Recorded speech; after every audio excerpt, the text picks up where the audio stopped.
연결하신 말씀은 마가복음 14장 32절로 42절까지 있는 말씀입니다. 위기 앞에 선 신앙인의 자세, 위기 앞에 선 신앙인의 자세라고 하는 제목으로 하나님 말씀 변하기로 합니다. 우리의 인생은 어떤 의미에서 볼 때 고통의, 고난의 연속이다, 이렇게 이야기할 수 있을 것입니다. 하나의 고통이 지나가면 또 다른 고통이 밀려옵니다. 한 고통을 피하면 또 다른 색깔의 고통이 우리 삶을 엄습합니다.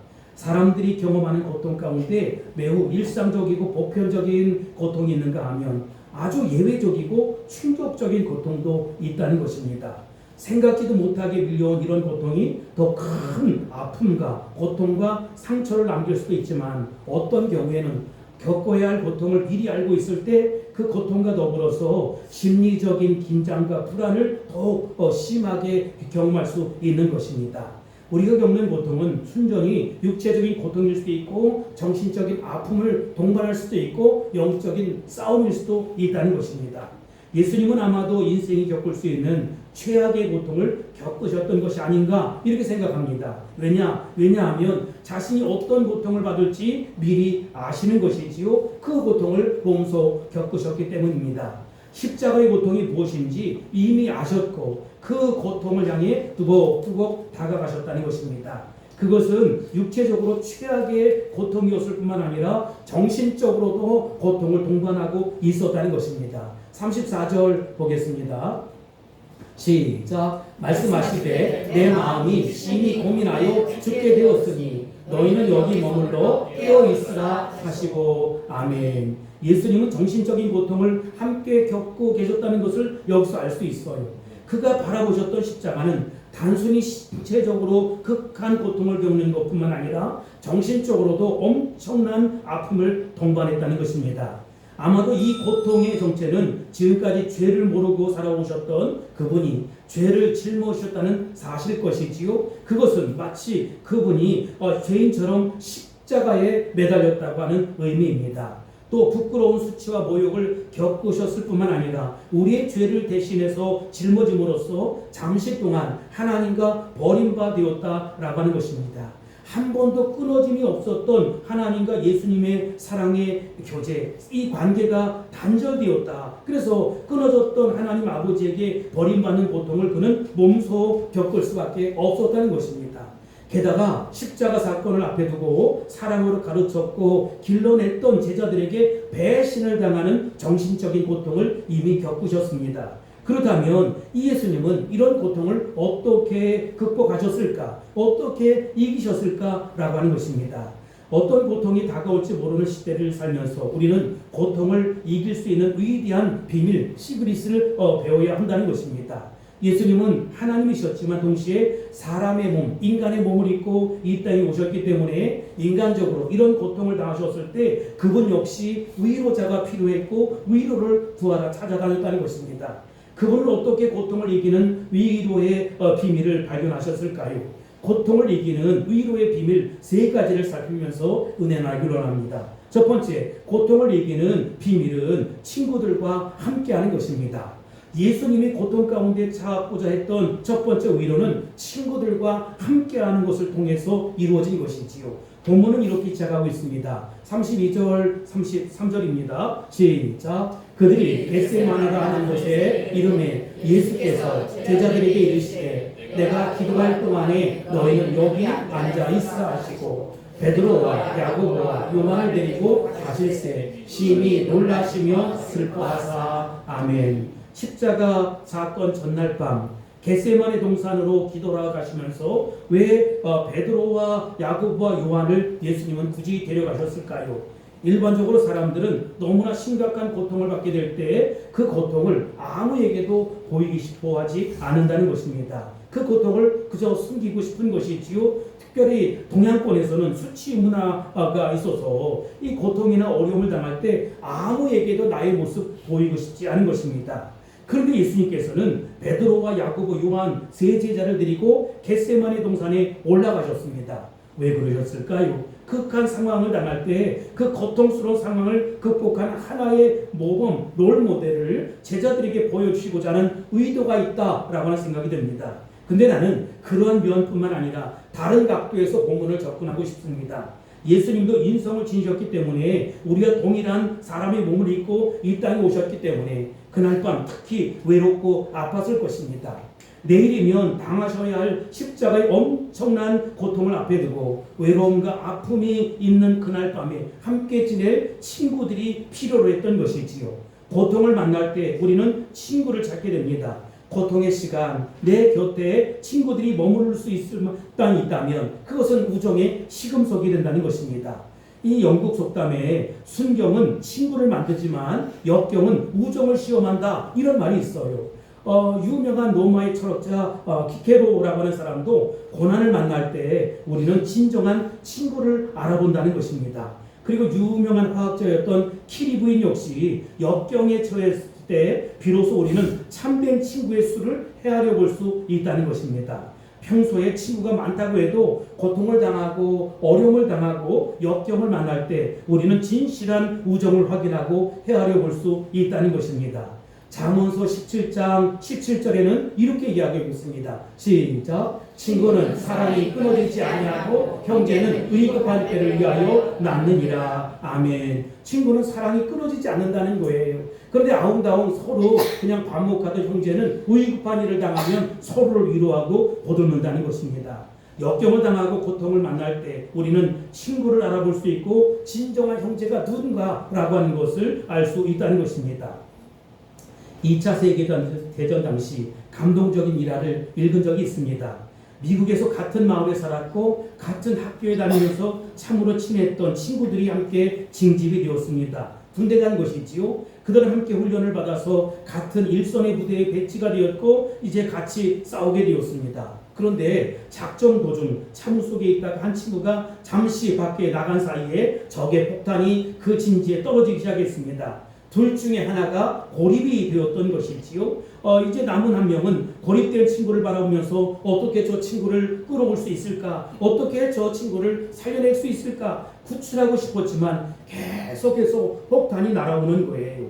위험한 상황이었습니다. 그런데도 친구를 구출할 생각을 하면서 자꾸만 참호 밖으로 나가려고 하니까 부대장이 자꾸 안 돼 하면서 만류하는 거예요. 네 생명까지 잃어버릴 텐데 어리석은 생각하지 마라, 어리석은 행동하지 마라 라고 만류하는 것입니다. 그러나 부대장이 잠시 시선을 돌린 사이 그는 참호 밖으로 뛰어나갔습니다. 그래서 고립된 친구를 구출하기 위해 낮은 포복 자세로 기어가기 시작했습니다.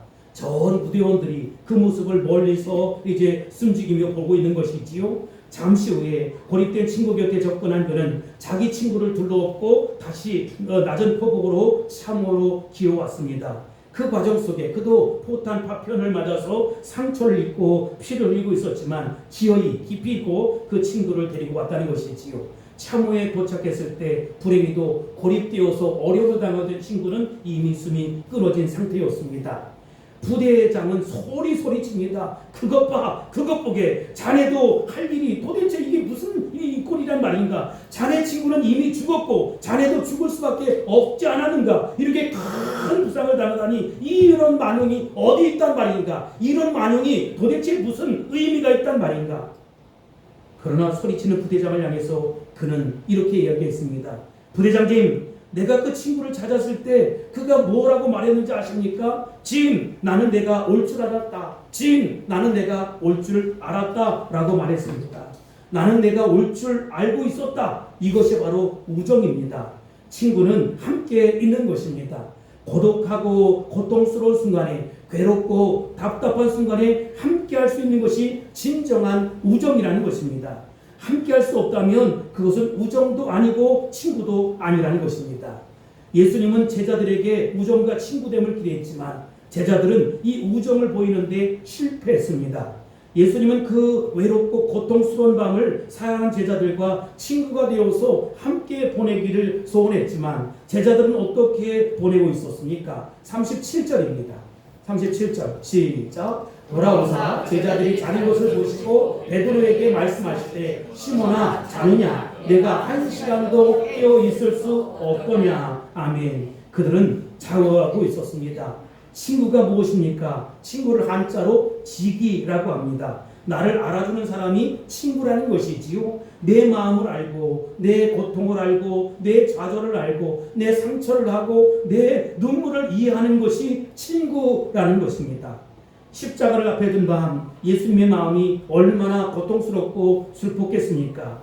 그래서 한 시간이라도 제자들과 함께 대화하고 함께 기도하고 그렇게 하길 원했지만 그들은 깊이 잠들어 있었다는 것입니다. 제자들은 우정에 있어서 실격했던 것입니다. 그러나 여기서 보게 되는 것은 이 놀라운 사실은 주님은 결코 실망하지 않으셨다는 것입니다. 여전히 그들이 실격했지만 친구로 인정하고 싶었던 것이지요. 요한복음 17장, 우리가 대제사장의 기도가 17장, 18장, 19장 요한복음을 이야기합니다. 예수님의 기도입니다. 그런데 17장 이르기 전 소위 다락방 강화라고 하는 15장의 말씀에 보면 예수님이 이렇게 얘기하는 거예요. 친구를 위하여 목숨을 버리는 것이 진정한 친구라는 것입니다. 그러면서 제자들 향해서 이렇게 얘기합니다. 나는 너희의 친구야. 나는 너희의 참 친구야. 라고 이야기했던 것입니다. 사랑하는 성도 여러분, 여러분에게 만약 좋은 친구가 없다면 어떻게 해야 할까요? 방법은 딱 하나 있습니다. 여러분들이 그들의 진정한 친구가 되어주는 것입니다. 여러분들이 먼저 손을 내미는 것입니다. 여러분들이 그의 진정한 사랑의 친구가 되어주는 것입니다. 나는 종종 장례식을 진행하곤 합니다. 노예에서도 그리고 교회에서도. 근데 장례식에 참석하면 무척 가슴이 아플 때가 있어요. 대단히 쓸쓸했던 장례식을 기억합니다. 조문객이 몇 사람 되지 않는 아주 쓸쓸한 장례식입니다. 물론 요즘은 잘 알리지 않는다고 하지만 알리지 않아서 그럴 수도 있지만 장례식이 끝나고 난 이후에 도대체 왜 조문객들이 없느냐 이렇게 물어보면 거의 그가 살아있을 때 사람들을 돌보지 않았다는 거예요. 어려움을 당하는 사람들과 함께하지 않았다는 것입니다. 그게 무관심이 이렇게 쓸쓸한 장례식을 만들어버린 것이지요. 그래서 성경은 뭐라고 이야기합니까? 전도서 7장 2절 상반절에 보면 이렇게 이야기합니다. 초상집에 가는 것이 잔치집에 가는 것보다 나으니 이렇게 말씀하고 있습니다. 여러분 잔치집에도 가야겠지만 초상집에 기꺼이 가주는 좋은 친구가 될 수 있길 바랍니다. 아멘. 스위스에서 의사생활을 했던 많은 이웃들에게 좋은 상담자가 되어주었던 그 폴 트리니에라고 하는 사람이 있습니다. 저는 그분의 책을 보고 감동을 받은 적이 있었어요. 근데 그가 이렇게 얘기합니다. 만약 배우자와 마음이 통할 수 있는 부부의 애정이 살아있다면 그리고 동성이지요. 친구 가운데 내가 무슨 말을 해도 나를 비판하지 않고 내 이야기를 경청해 줄 수 있는 친구 몇 사람만 있다면 인생에 아무리 무서운 폭풍우가 밀려온다 할지라도 우리는 그 폭풍우를 뚫고 지나갈 수 있다. 이런 얘기를 했어요. 인생의 고통이 아무리 무섭다고 해도 사랑하는 배우자와 마음으로 진정으로 통하고 사랑의 관계를 갈 수 있다면 그래 무슨 얘기를 해도 그것에 대해서 따지지 않고 비판하지 않고 내 이야기를 경청해주고 고통의 자리에서 함께 기도해주고 사랑을 나누고 위로해줄 수 있는 친구가 된다면 그리고 내 주위에 친구 몇 사람이 곁에 있다면 인생에서 만나는 무서운 폭풍우쯤 뚫고 지나갈 수 있다는 것입니다. 이 얼마나 감동적인 이야기입니까? 여러분들에게는 그런 친구가 있습니까? 없다면 이제 손을 내밀어서 그 친구를 찾아 나아갈 수 있게 되길 바랍니다. 우리 주님의 몸된 교회는 이런 친구를 만날 수 있는 가장 좋은 자리라고 생각합니다. 이 성도들과 서로 사랑의 교제를 나누는 거예요. 그리고 우정을 쌓는 것입니다. 하루아침에 되지 않지만 우리가 마음을 나누고 생각을 나누고 하다 보면 소중한 친구, 나의 진실함을 담아낼 수 있는 친구를 만날 수 있다는 것입니다. 주 안에서 여러분 이런 친구를 사귈 수 있게 되길 바랍니다. 이런 친구를 만날 수 있게 되길 바랍니다. 나에게 이런 친구가 없다면 이제 내가 먼저 손 내밀어서 그에게 그런 친구가 돼주는 거예요. 나는 없는 데를 이야기할 것이 아니라 있는 데를 찾아서 손 내밀고 마음으로 다가가고 사랑으로 다가가고 품어주고 안아주고 보듬어 줄 수 있게 되길 바랍니다. 어떤 이야기를 해도 받아줄 수 있고 특별히 고독하고 고통스러운 순간에 내 곁에 함께 있을 수 있는 친구가 있다면 이 고통쯤 우리는 충분히 이길 수 있다는 것입니다. 고통을 이기는 첫 번째 비결이 뭐냐? 좋은 친구의 위로를 누리는 것입니다. 그리고 고통을 이기는 두 번째 비밀이 뭐냐? 하나님과 함께 삶을 배우는 것입니다. 함께하는 삶을 배우는 것입니다. 친구들은 매우 소중하지만 필요한 존재이지만 사람이 사람을 돕는 데는 다 한계가 있는 것입니다. 피부를 맞대고 서로 접촉할 수 있는 사람의 위로는 분명 필요하기도 하지만 언제나 한계가 있다는 것이지요. 어떤 경우에는 위로할 목적으로 다가갔다가 결과적으로는 이웃에게 아픔과 상처를 주는 그런 경우들이 있어요. 위로하려는 의도로 적극했지만 결과적으로는 위로가 아니라 오히려 마음의 상처가 되고 쓴뿌리를 갖게 된다는 것입니다. 성경의 그 전형적인 모델이 누구입니까? 그림에 나올 터인데 욥의 세 친구예요. 고통을 당하는 아무 이유 없이 고난을 당하는 욥에게 빌닷, 엘리바스, 소발이 찾아와가지고 아니 땐 굴뚝에 연기한 안정나냐 하나님께 회개하라 이런 것이지요. 하나님의 뜻을 모르니까 그렇게 이야기하는 것 인간의 한계입니다. 우리는 위로의 기술을 배울 수 있어야 합니다. 여러분 대화의 기술을 배울 수 있어야 합니다. 위로해도 하나님의 마음으로 하나님의 사랑으로 위로하는 것이고 말이라고 다 말이 아니라 대화에도 사랑이 묻어나고 행복이 묻어나고 웃음이 묻어나고 위로가 묻어나는 그런 대화를 할 수 있어야 한다라고 하는 것입니다.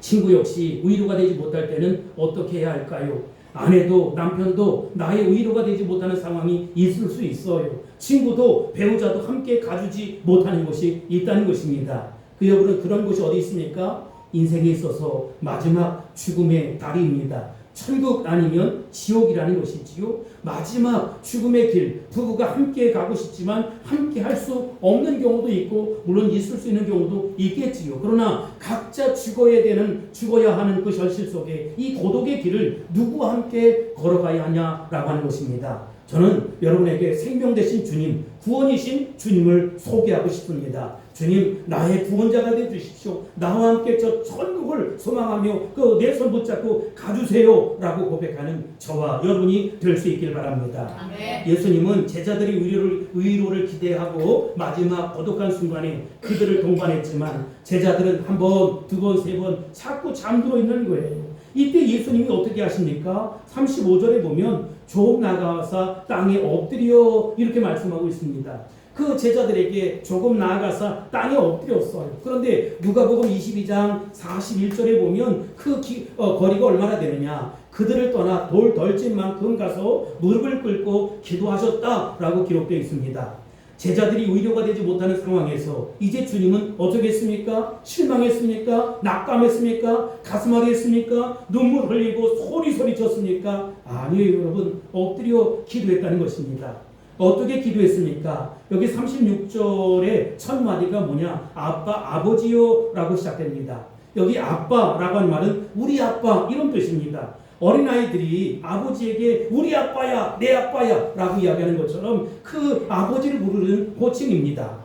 사람들이 위로가 되지 못할 때, 친구들이 나의 위로가 되지 못할 때, 가족들이 나의 위로가 되지 못할 때 예수님은 어떻게 하셨습니까? 하나님 아버지 앞에 무릎을 꿇었어요. 우리 아빠야 나의 아빠야 이런 심정으로 무릎을 꿇고 어떻게 했습니까? 기도했다는 것입니다. 아빠 아버지라고 부르며 그 마음속에 좌절과 고통과 괴로움을 쏟아내기 시작했습니다. 이것이 바로 기도라는 것입니다.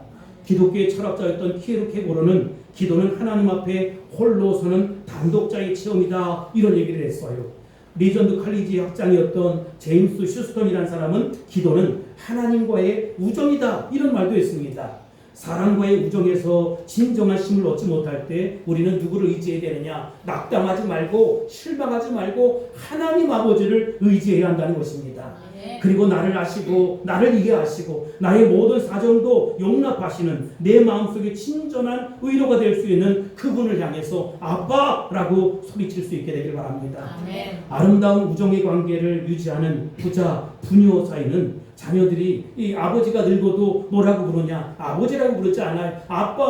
아빠라고 부르고 매달리는 것 아니겠습니까? 우리가 하나님 앞에 엎드려서 그분을 아빠라고 부를 수 있게 되길 바랍니다. 아멘. 그리고 하나님과 교제하는 좋은 습관을 가질 수 있게 되길 바랍니다. 아멘. 본문의 내용을 기록한 누가복음 말씀에 보면 예수님이 겟세마네 동산에 들어가셨을 때 그는 습관을 쫓아 기도했다는 것이지요. 마지막 순간에도 하나님을 부르는 것이 아니라 하나님만 부른 것이 아니라 평소에 하나님을 불렀고 그리고 예수님은 좋은 습관을 가졌다. 이게 어렵고 고통스럽고 괴로운 순간에도 기도하는 습관을 가졌다는 것입니다. 여러분 기도하시는 분들이 있지요. 새벽에도 기도하고 한낮에도 기도하고 밤중에도 기도합니다. 좋은 습관입니다. 기도한다고 응답을 뚝뚝 무조건 받습니까? 아니라는 것이지요.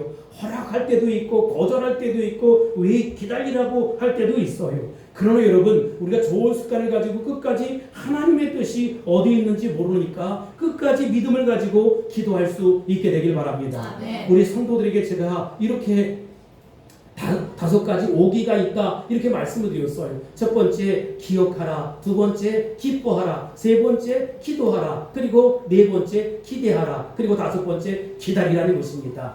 여러분 기억하고 기뻐하고 기도하고 기대하다 보면 하나님의 응답이 우리 가운데 온다는 것입니다. 참 기도하길 잘했다, 내가 좋은 습관을 가졌다 라고 하는 고백하는 순간이 온다는 것입니다. 우리가 리커버리 성경 읽기를 하는데 여러분 성경을 못 읽으면 그게 짐이 될 때가 있어요. 그러나 여러분 그것이 짐이 아니라 오히려 정말 이렇게 성경을 읽는 그 시간에 하나님의 음성을 들을 수 있고 하나님의 손길을 경험할 수 있고 하나님 아버지의 마음을 알 수 있으니 얼마나 감사한 일입니까? 경건의 시간을 갖는 것은 정말로 좋은 습관입니다. 기도의 시간을 갖는 것은 정말로 좋은 습관입니다. 사랑하는 성도 여러분, 언제나 경건한 거룩한 성도가 될 수 있길 바라고 무릎 꿇고 기도하는 기도의 성도가 될 수 있길 바랍니다. 중요한 것은 하나님과의 관계입니다. 사랑하는 제자들이 하나둘씩 떠나갔으며 가장 가까웠던 세 친구 베드로, 야고보, 요한이 있었지만 예수님의 심정을 잘 몰랐어요. 그러니 예수님은 춥게 생겼는데 이 정말 고통의 밤에 그들은 깊이 잠들어 있었다는 것입니다. 요한복음 16장 32절 상반절에 보면 예수님이 이렇게 얘기합니다. 보라 너희가 각각 제 곳으로 흩어졌고 나는 혼자 둘 때가 왔나니 벌써 왔도다 이렇게 말씀하고 있어요. 여러분 이 말씀에서 마음 깊은 곳에서부터 솟아오르는 예수님의 고독감을 느껴보시기 바랍니다.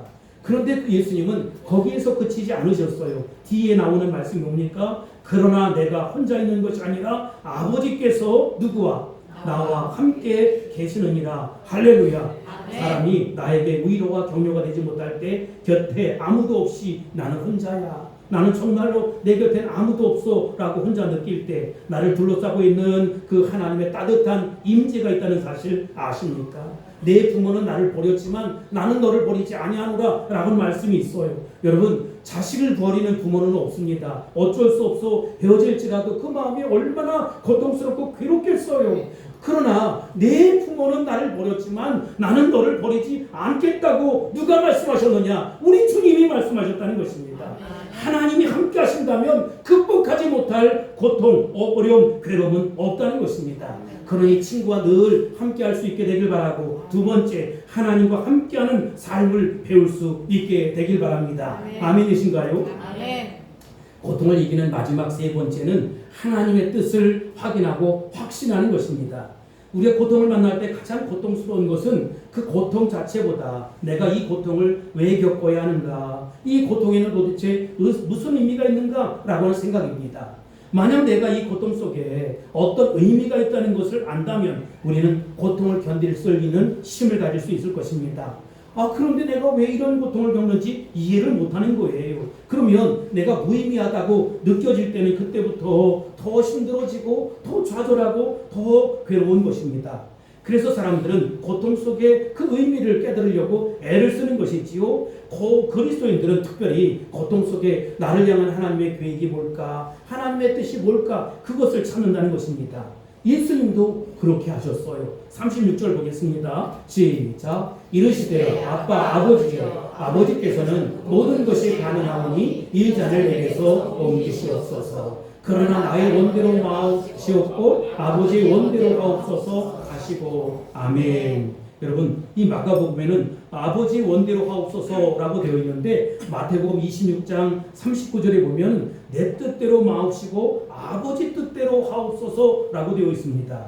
예수님은 지금 하나님의 뜻을 생각하고 있는 것입니다. 십자가에 아버지의 뜻이 있을까? 그렇다. 내가 이 땅에 온 것은 아버지의 뜻을 온전히 이루기 위해서 온 것이다. 내가 지어야 할 고통의 십자가, 아픔의 십자가, 살을 찢고 피를 다 쏟는 이 고통 고통은 아버지의 뜻이다. 예수님은 아버지와 대화하시며 그 뜻을 확인하려고 애썼다는 것입니다. 다른 복음서와 대조하며 본문을 자세히 읽어보면 이런 것이지요. 여러분, 예수님께서 이 기도를 몇 번 하셨습니까? 3번 하셨어요. 여러분, 한 번만 하신 것이 아니라 그 뜻을 3번씩 3차례에 걸쳐서 확인하는 기도를 하셨다는 것입니다. 그런데 한 번 기도를 끝내고 오셔서 제자들을 봐요. 그들은 뭘 하고 있었습니까? 자고 있었어요. 예수님은 제자들을 흔듭니다. 그래서 그 제자들 가운데 수제자인 베드로를 흔드는 것이지요. 시몬아, 어찌하여 자느냐? 라고 말씀하시면서 또 가서 기도하셨어요. 2번째로 가서 기도하십니다. 한참을 기도하시다가 다시 와서 보니까 제자들이 또 자고 있는 거예요. 이번에는 조금 전보다 훨씬 더 심각하고 단호한 어조로 예수님이 그들을 깨우셨습니다. 그런데 3번째 기도하고 와서는 예수님의 태도가 완전히 달라졌다. 어떻게 달라졌습니까? 41절을 보십시오. 41절입니다. 시작. 3번째 오사 그들에게 이르시되 이제는 자고시라. 그만 되었다. 때가 왔도다. 보라, 인자가 죄인의 손에 팔리느니라. 아멘. 조금 전에는 어찌하여 자느냐, 이제는 자고 쉬라, 이렇게 바뀌었어요. 예수님이 왜 이런 마음에 공효가 있었을까요? 아마도 3번째 기도를 하시고 난 이후에 십자가를 향한 하나님의 뜻을 온전히 받아들이기로 작정하신 모양입니다. 우리가 하나님의 뜻을 발견하고서 그것을 온전히 나의 것으로 받아들이는 그 마음이 참 필요해요. 여러분, 나의 이 고통에 하나님의 뜻이 있다. 나의 이 괴로움에, 연단에 하나님의 뜻이 있다라고 하면 받는 순간 괴로운 거, 왜 내가 아파야 되는지, 왜 내가 이런 불행을 당해야 되는지, 왜 내가 이렇게 끼어짐을 당해야 하는지, 왜 이렇게 관계가 단절되어야 되는지 이해를 할 수 없어요. 그래서 우는 것이지요. 그래서 몸부림칩니다.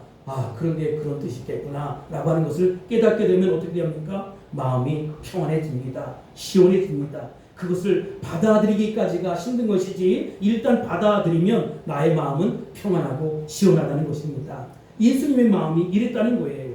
사람은 자기 마음이 평안하면 옆에 있는 사람을 몰아세우지 않아요. 혹시 여러분의 가정에서 옆 사람을 자꾸 몰아세우고 뭐라고 지적하고 자꾸 이야기하면 지금 그 사람의 마음이 평안치 않다, 이렇게 이해를 해야지 당신은 원래 그런 사람이야 이러면 안 돼요. 여러분, 누구나 다 마음이 평안하면 주변 사람들을 바라보는 눈에 여유가 생기고 마음에 여유가 생긴다는 것입니다. 이제 예수님은 하나님의 뜻을 완전히 받아들였습니다. 그렇다. 내가 십자가를 짊어짐으로 사람들의 죄가 사함을 받고 구원을 얻고 하나님의 복음이 온 세상에 전파될 것이다. 내 십자가의 죽음은 하나님의 뜻이다. 십자가에서의 나의 죽음으로 인해 사람들이 죄 사함을 얻고 하나님의 자녀가 되고 새 삶을 살게 될 것이다. 이 사실을 확신했을 때 예수님의 마음에는 놀라운 평안이 임하기 시작했습니다. 그때도 그들은 여전히 자고 있었지만 너희들은 자거라, 괜찮다, 나는 이제 준비됐다 라고 말씀하시는 것이지요. 그 후에 예수님은 일어나셔서 자신을 십자가에 매달기 위해 찾아온 사람들에게 자신의 몸을 맡기는 거예요. 십자가를 향해서 담대하게 두벅두벅 걸어가시는 것입니다. 이처럼 하나님의 뜻을 아는 것이 중요합니다. 우리가 인생의 고통 가운데서 나를 향한 하나님의 뜻을 알 수만 있다면, 이해할 수만 있다면 우리 인생은 달라질 것입니다. 그래서 바울 사도는 로마서 8장 28절에서 이렇게 얘기합니다. 시작. 우리가 알거니와 하나님을 사랑하는 자, 곧 그의 뜻대로 부르심을 입은 자들에게는 모든 것이 합력하여 선을 이루느니라. 아멘. 우리가 알거니와 하나님을 사랑하는 자가 누굽니까? 곧 그의 뜻대로 부르심을 입은 자들. 여러분들은 다 하나님의 부르심을 입은 자들임을 믿으시기 바랍니다. 아멘. 여러분 구원의 백성임을 믿으시기 바랍니다. 아멘. 그런 사람들에게는 모든 것 합력해 뭐를 이룹니까? 악을 이룹니까? 선을 이루게 되어 있다는 것입니다. 아멘. 여기 우리가 알거니와 라고 했습니다. 우리는 분명히 알아야 합니다. 우리의 고통은 하나님의 선하신 뜻, 궁극적인 뜻을 이루고야 말 거라는 것입니다. 이 사실을 알 수만 있다면 지금 깨어지고 넘어지고 고통스럽고 비바람이 몰아치고 괴롭고 가슴앓이 할지라도 우리는 벌떡 일어설 수 있다는 것입니다. 그리고 그 고통을 향해서 담대히 나아갈 수 있다는 것입니다. 그리고 이 고통을 마침내 극복하고야 만나는 것입니다. 유명한 아프리카의 선교사 가운데 데이비드 리빙스턴이라는 사람이 있습니다. 여러 차례 목숨을 잃을 뻔한 위기를 겪으면서 그는 아프리카 선교를 포기하지 않았습니다. 그렇게 할 수 있었던 비결이 뭐냐라고 묻는 사람들에게 리빙스턴 선교사님은 이렇게 대답했습니다. 딱 한 가지입니다. 저는 늘 이것을 생각하고 선교를 진행했습니다. 내가 위험할 때마다 어려울 때마다 나는 이것을 생각했습니다. 하나님이 나를 이곳에 보내셨다면 나를 향한 하나님의 사명이 다할 때까지 나는 절대 죽지 않는다. 나의 사역, 나의 사명이 다할 때까지 나는 절대로 죽지 않는다는 것을 믿었습니다. 그리고 그것이 나를 견디게 했습니다. 라고 고백했다는 것입니다. 다음으로 인도의 선교사의 아버지이자 현대 선교의 아버지라고 불리우는 윌리엄 캐리가 있습니다. 세계 선교가 아직 이루어지지 않을 때 그는 32살 나이에 이제 영국에서 인도로 가기 시작합니다. 그리고 그는 무려 40년 동안 그곳에서 자기의 모든 것을 헌신했습니다. 위험이 많았습니다. 희생이 컸습니다. 아내는 거의 정신병자와 같은 삶을 살았습니다. 수많은 선교의 활동에 더불어서 이제 자녀들이 있으니까 식구들과 더불어서 먹고 사는 문제 때문에 경제적인 큰 어려움을 겪어야만 했습니다. 그러나 그의 꿈이자 평생 과제는 성경을 인도어로 번역하는 것이었습니다. 그러나 인도에는 수많은 방언들이 있었기 때문에 도무지 불가능하다라고 모든 사람들이 얘기했지만 그는 끊임없이 도전했고 다시 도전해서 인도 선교의 문을 활짝 열었다는 것입니다. 사람들은 윌리엄 캐리에게 그토록 많은 위험, 많은 희생, 많은 어려움을 견딜 수 있었던 비밀이 도대체 무엇입니까? 라고 물었어요. 그는 이 질문을 받을 때마다 이렇게 대답했다는 것입니다. 하나님의 뜻, 그 이상도 그 이하도 그 밖에 무엇도 아닙니다. 하나님의 뜻, 그 이상도 그 이하도 그 무엇도 아니라는 것입니다. 하나님의 뜻, 오직 그는 하나님의 뜻을 끝까지 붙들었다는 것입니다.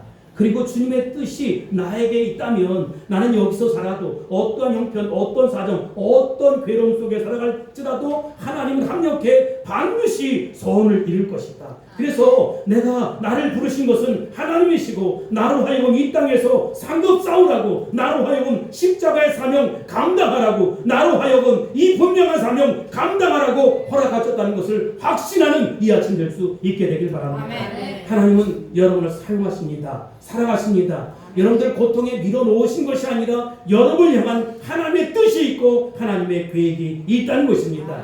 여러분들이 그렇게 애지중지하면서 양육했던 자녀들을 존귀하게 쓰시고자 하는 하나님의 계획이 있는 것입니다. 여러분들의 눈물의 기도, 희생기도, 무릎기도를 통해서 하나님 나라 선교 완성이 묵묵히 이루어지고 있다는 사실을 꼭 기억할 수 있게 되길 바랍니다.